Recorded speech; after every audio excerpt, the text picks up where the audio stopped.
Hello, we're back with another Pirkei Avot text explication. We are now on, this is the 13th video in the series, so we now move on to the 13th text in the first chapter.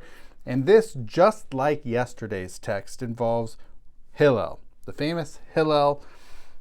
And this is actually the middle of three consecutive statements. So we started off with one yesterday where Hillel says something. Today, Hillel, the way this text is introduced is Hu Haya Omer. He used to say. The previous text just simply straight out says Hillel says. This one is different. The Hu Haya Omer formulation, he used to say, makes it sound as if it was a common phrase that he used to speak about.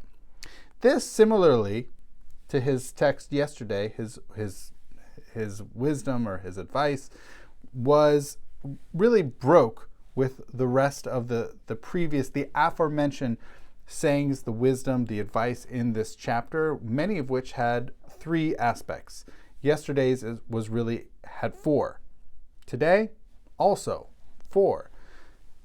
What's different about this text versus any of the other texts we've encountered so far in this first chapter in Avot is, unlike all the rest of the texts, which are in Hebrew, this text is in Aramaic, and it's also different from the text that preceded this one and the one that follows, which are also in Hebrew. This stands out due to its being in Aramaic. So what did he say? He said, one who makes his name great causes his name to be destroyed. So one who's really working on to increase one's name, to really, I guess you could say, really working on building one's brand name recognition, as it were, actually causes it to be destroyed. I guess really focusing on that aspect is ultimately destructive to what one really wants to do with it. Udelo mosif yasef, that one who does not add to it, though. I guess one who does not add to it, it will. This is a little weird of a phrase. The translation in front of us is one who does not add causes it to cease. I'm not sure that that's really what this is going on. I think one who does not add to one's name, that I guess one's name gets added, as it were. It's somehow that not trying to add on to one's name ultimately gets, I don't know, basically really trying to work hard on what you want to have happen versus not actually seeking it out. It'll happen anyways. It's a little weird. Then he says, Udelo yalef katala chayav, that one who does not learn is as if they deserve the death penalty, or they're deserving of death.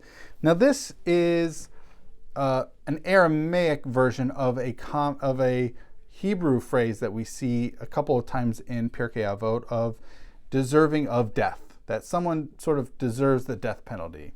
It would seem not really clear if he has a particular audience that he's specifically saying this to, or if he really is simply saying it's important to learn Torah and it helps sustain one's life. A little murky there. The final one is one who makes use of the crown shall pass away. Seemingly, crown could either be specifically a crown of Torah learning or maybe a crown of some sort of authority. If we were to think about, just as we saw with yesterday's statement where he had four, and he also has four components to his statement in this text, maybe we could think of it just as we thought of it yesterday. We could think of it today as a 2x2 matrix, where the first line has to, the first two aspects of this have to do with one's name, or one's we can think about one's name, but really maybe one's integrity, how people know this person, their reputation, right? So if we want to think about the first two statements, they are about reputation. And then maybe we could think about the latter two as being relating to learning in general, but maybe more specifically related to Torah learning. It could be. So,